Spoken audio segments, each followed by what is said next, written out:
ఇంత జరుగుతుంటే ఇంకా మనం చూద్దాం కింద మనం చూస్తే, ఆయనను అపహసించిన తర్వాత ఆయన మీదనున్న అంగీని తీసివేసి ఆయన వస్త్రములు ఆయనకు తొడిగించి సిలువ వేయుటకు ఆయనను తీసుకొని పోయారు.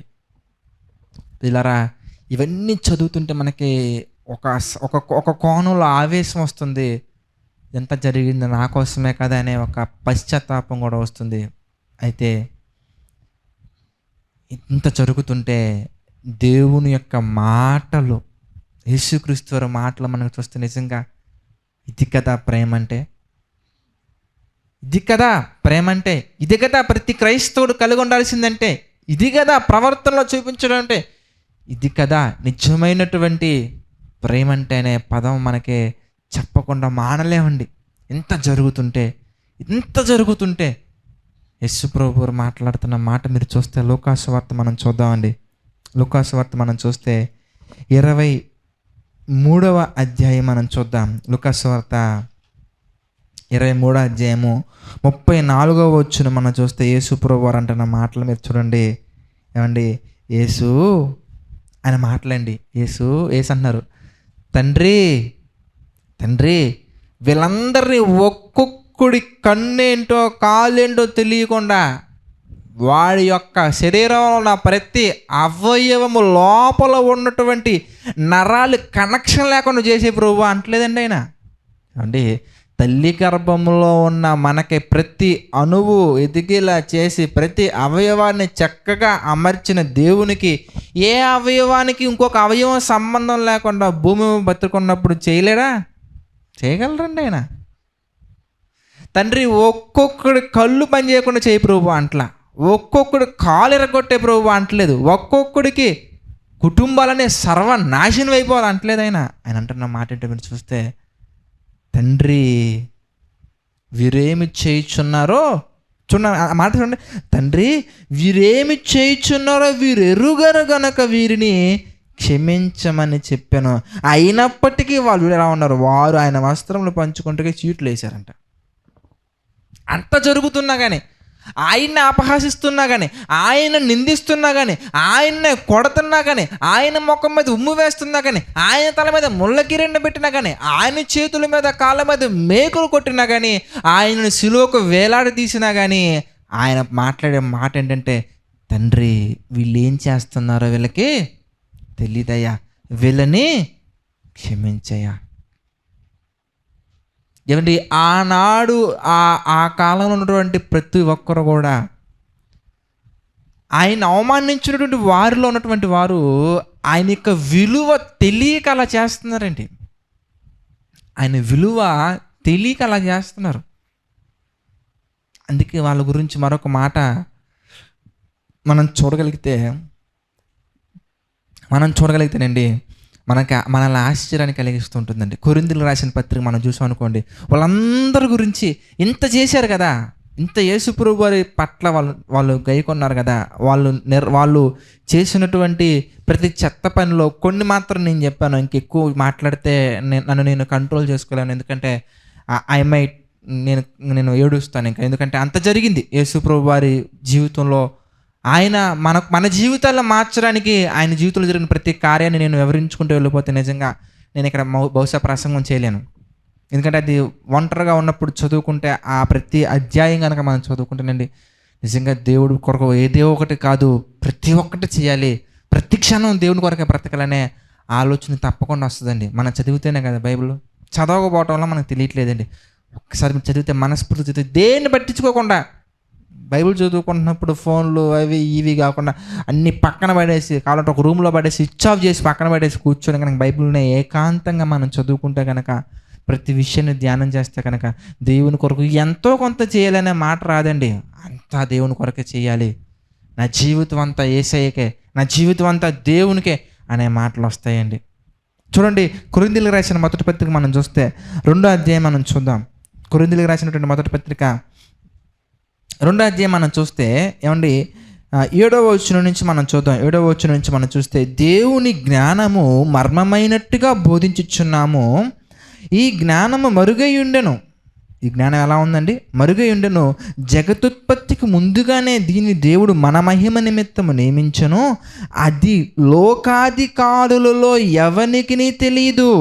లోకాధికారులలో దేవుని జ్ఞానము ఎవనికి తెలియదు. అది వారికి తెలిసి ఉండిన ఎడల, ఒకవేళ దేవుని జ్ఞానమే గనక వాళ్ళకి నిజంగా తెలిసి ఉంటే గనుక, ఆది యందు వాక్యం ఉండును, వాక్యము దేవుని యొద్ద ఉండును, వాక్యము దేవుని ఉండును, ఆ వాక్యము కృప సత్య సంపూర్ణునిగా చీకటిలో వెలుగు ప్రకాశించడానికి వచ్చినటువంటి కృపా సత్య సంపూర్ణుడిగా నీ కొరకు, నా కొరకు, మనందరి కొరకు ప్రాణాలు నడిపించడానికి వచ్చినటువంటి నిజమైన వెలుగు అనే ఆ జ్ఞానము గనక వాళ్ళకి తెలిసి ఉంటేనండి, ఆ జ్ఞానము ఆ రోజు ఆ లోకాన్ని పరిపాలిస్తున్నటువంటి అధికారులకి తెలిసుంటే, ఒకవేళ ఆ జ్ఞానమే గనక వాళ్ళు కొన్నుంటే గనక, చూడండి ఎంత చక్కగా ఉందంటే, ఆ జ్ఞానము వారికి తెలిసి ఉండిన ఎడల మహిమాస్వరూపియకు ప్రభువును సిలువ వేయక పోయుందురు. నిజంగా అండి, వాళ్ళకి తెలియక అలా చేశారండి. ఒకవేళ అదిగో నిజమైనటువంటి వెలుగు ఈయనే, ప్రపంచ మానవాళికి అంటుకున్నటువంటి ఆ పాపాన్ని, ప్రపంచ మానవాళిని ఏలుతున్నటువంటి ఆ పాపపు ముళ్ళు తీయడానికి వచ్చినటువంటి మహావీరుడు, మహాచక్రవర్తి, రాజులకు రాజు, ప్రభువులకు ప్రభు, ఇదిగో ప్రతి ఒక్క దానిని కూడా ఆయన కాలు కింద దేవుడు పెట్టారనే విషయమే గనక, ఆ గొప్ప జ్ఞానమే గనక ఆ లోకాధికారుల్లో ఎవరికి తెలుసున్నా కానీ, వాళ్ళకి తెలుసుంటే గనక యేసుప్రభువు వారిని సిలువ వేరండి, గుండెల్లో పెట్టుకొని చూసుకునేవాళ్ళండి. సిలువ వేరండి, మహారాజులా చూసేవాళ్ళండి. ఆ జ్ఞానం ఉండుంటే, దేవుని జ్ఞానం ఉండుంటే, దేవుని విలువ తెలుసుంటే, దేవుని కొరకు నిజమైన వాస్తవాలు ఎరిగి ఉంటే గనక, అది వారికి తెలియదు. తెలుసుంటే మహిమా స్వరూపియగు ప్రభువుని సిలువ వేయరండి, వాళ్ళు సిలువ వేయక ఉందురు. ఈరోజు మన ఇంటికి కనుక ఒక యేసుప్రభువు వారు వస్తే అవమానిస్తామా అండి? మన ఇంటికి డిన్నర్కి యేసుప్రభువు వారు వస్తే మనం హింసిస్తామండి? అవసరమైతే అప్పు చేసైనా కానీ ఆయన తృప్తి పడేలా మనం చేస్తామండి. ఎందుకంటే we know the value of Jesus Christ. దేవుని విలువ తెలియకముందు పౌలు గారు ఎలా ఉన్నారయ్యా అంటే, సంఘాన్ని హింసించి ప్రతి ఒక్కరికి చిత్రహింసలు పెట్టి ప్రతి ఒక్కరిని చంపుకుంటూ వెళ్ళినటువంటి పౌలు గారు దేవుని జ్ఞానము తెలిసాక, మహిమాస్వరూపియకు దేవుని విషయంలో ఆయన మాట్లాడుతున్న మాట, మహిమాస్వరూపియకు ప్రభు విషయంలో ఆయన మాట్లాడుతున్న మాట, నా మట్టుకైతే బ్రతుకుట్టి క్రీస్తు, చచ్చిపోతే లాభం. అదేంటి, ఒకప్పుడు చాలామందిని చంపాడుగా, హింసకుడుగా, హానికరుడుగా, నరహంతకుడుగా, హంతకుడుగా. అది ఒకప్పుడయ్యా, యేసుప్రభువు వారు తెలియకముందయ్యా. యేసుప్రభువు వారు తెలిసాక, ఆ జ్ఞానం వచ్చాక, ప్రభు యొక్క విలువ తెలిసాక, ఇక అలాంటి హంతకులు క్యారెక్టర్ వద్దు, అలాంటి హత్య చేసే క్యారెక్టర్ వద్దు. నా మట్టుకైతే బ్రతుకుట్ట క్రీస్తే అంటే, బ్రతుకంతే క్రీస్తేనా? ఎస్, బ్రతుకుట్ట క్రీస్తే. చనిపోతే ఇమ్మీడియట్గా నేను నా ప్రభువును చూడాలి, ఇమ్మీడియట్గా నేను నా ప్రభువును చూడాలి, ఆయన మహిమను నేను చూడాలి. నా మట్టుకైతే బ్రతుకుట క్రీస్తే. దాని కొరకు ఏదైనా వదులుకుంటావా? పదవిని వదులుకున్నాడండి, ఆస్తిని వదులుకున్నాడండి, అంతస్తుని వదులుకున్నాడండి, అధికారాన్ని వదులుకున్నాడండి, ఈ లోకంలో ఉన్న సమస్తాన్ని కూడా.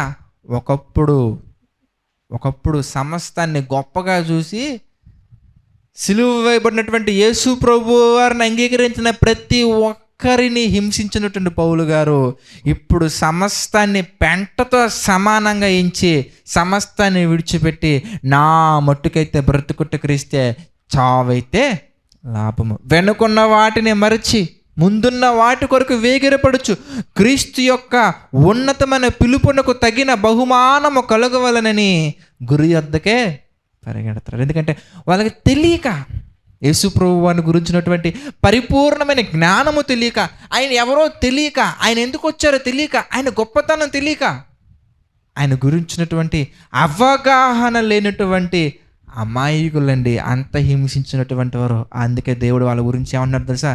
తండ్రి, వీళ్ళు ఏం చేస్తున్నారో వీళ్ళకి తెలియదయ్యా, క్షమించే ప్రభువా.